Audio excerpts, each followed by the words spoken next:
Name of institution or repository that holds the manuscript is Tengku Amir Collection, 70 centuries until 20th century. Identification or code number of the manuscript is EAP 329520. Title of the manuscript is Zahrat Al-Murid and Shifa Al-Qulub, 17th century. Most of the manuscript is in the Malay language, but there are also a few of sentences and words written in Arabic. The style of script used is Jawi script. For the description of the expertise of scribe, the comprehension and ability in reading the manuscript is a bit difficult, and the writing is also not calligraphic because there are some words are arranged irregularly. The ink used in the manuscript is black and red.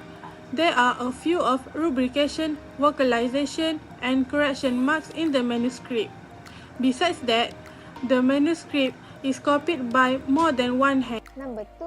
Structure of manuscript. The whole of this manuscript has 136 pages or 68 folios.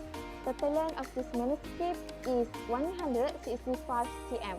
The paper used in this manuscript is European paper or Western paper. Type of this manuscript is lead paper. The physical condition of the manuscript is broken by insect around the border and binding. This manuscript has watermark of Cleopatra. Number and type quires. This manuscript has 136 folio and 68 bifolio. One sheet of folded parchment is called bifolio, while half bifolio is folio. The type of quire in this manuscript is binion, which has 2 bifolia or 4 leaves. The next one is catchword. The bottom of a page contains a word or phrase that repeats the first word of the next page. Usually, it written at a diagonal that nearly always angles downward, and usually positioned below the bottom line of the text. The goal is to ensure that quires and leaves inside a quire are in the right sequence. Ruling. The whole manuscript has been made by Mistara or Mista in ruling. It's called bleed ruling. This manuscript no ink and other visible colorant that has been used to indicate the lines on which the word must be written. It has 17 number of columns in this manuscript. We could not find any decoration and illumination because there is no cover attached to this manuscript.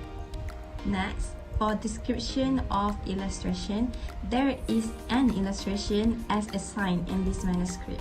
Alright, about manuscript binding. This manuscript is bound with type 3 binding like modern book binding, and this manuscript has a binding that uses a short white thread, and this manuscript binding is in poor condition, and there are signs of thread pulled from the manuscript page. Alright, we move to the title page of manuscript. The title page of manuscript has been lost. The first page of manuscript has been lost, so we cannot conclude whether it is of title of page manuscript, missing or not available. And next is about title piece. The title piece is only preceded by basmalah and hamdalah speeches, written at upper portion and lower portion. And lastly is about colophon. The colophon on this manuscript is shaped upturned triangle. And under the colophon there is a closing formula which is a combination of alphabet ta and mim. Alright, we move to the dating in manuscript. The date was writing in 1079 Hijrah, corresponding to 1668 Masihi. And lastly is about sales and ownership statement. There is one signed ownership statement in this manuscript which is located on page 136, where the statement of ownership of puppet is Sheikh Abdul Rauf Anak Mansuri. It is written in the shape of down triangle.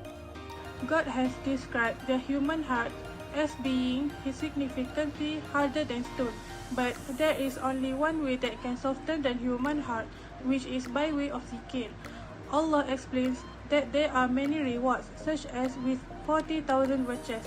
Overall, the review of this manuscript tells benefits when reciting La ilaha illallah in the Sharah, and also a good sitting way to recite zikir. Translation of the manuscript. Bahawasanya setengah daripada ilmu itu seperti hai'ah yang terbawanya. Tiada mengetahui dia melainkan ulama billah.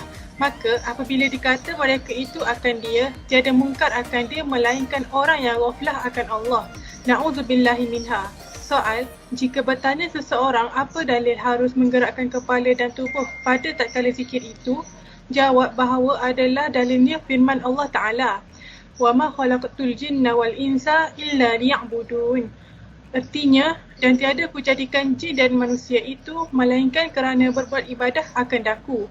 Maka adalah yang dinamai jin dan manusia itu kepada tubuhnya dan lidahnya dan hatinya. Maka hendaklah sekalian itu berbuat ibadah kepada Tuhannya. Next. Next. Dengan kalam fikir, maka adalah faedahnya itu nyata ia dengan berkat dikerjakan. Dan kata setengah mereka itu, apabila dapat disuratkan, kalimah itu kalam fikir pada satu nafas 24 kali, nescaya hasillah bakinya mukasyafah. Wallahu a'lam. Tetapi kaifiat menyuratkan itu berkehendak kepada petunjuk guru jua. Wabillahi taufik. Dan setengah daripadanya zikir al-anfas namanya, iaitu bahawa ditasawurkan tatkala keluar nafas itu kalimah yang pertama dan tatkala masuknya kalimah yang kedua. Demikianlah dikerjakan sentiasa, dan setengah daripadanya zikir qalb namanya, iaitu diketahui ia dengan penunjuk guru jua. Next.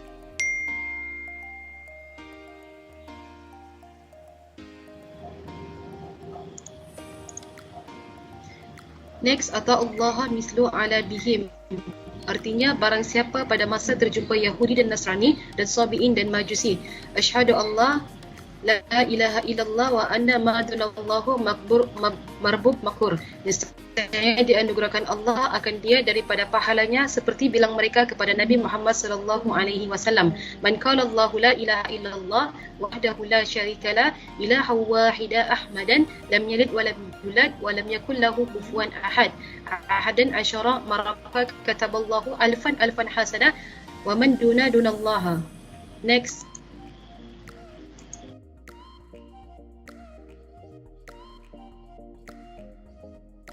7 perkara yang disebut.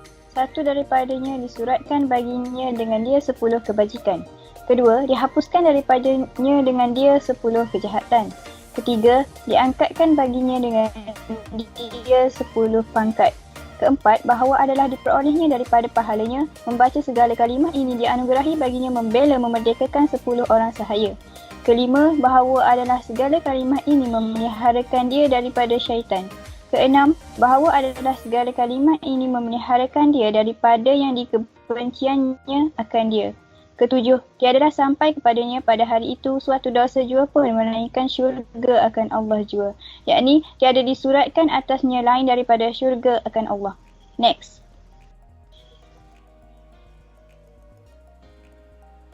Baik kepada mereka itu sekalipun kerana ia tahu akan kebajikan kepada mereka itu dan kejahatan mereka itu kepadanya.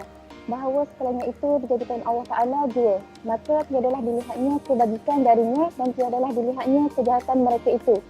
Maka sebab itulah ia tiada menyebut kebajikan daripada mereka itu dan tiada ia mencela atas kejahatan mereka itu, melainkan dengan syuruh syarak jua. Dan setengah daripadanya bahawa jadilah ia bersifat syukur, iaitu meninggalkan hatinya dengan memuji Allah dan melihat nikmat dalam kandungan nikmat. Dan setengah daripadanya bahawa jadilah berkat pada makanan dan lain daripadanya hingga jadilah yang sedikit itu banyak padanya. Dan memadai akan jikalau sedikit sekalipun, dan setengah daripadanya bahawa jadilah padanya dimudahkan Allah segala dinar dan segala dirham atau lain daripada keduanya daripada segala hajat manusia. Thank you.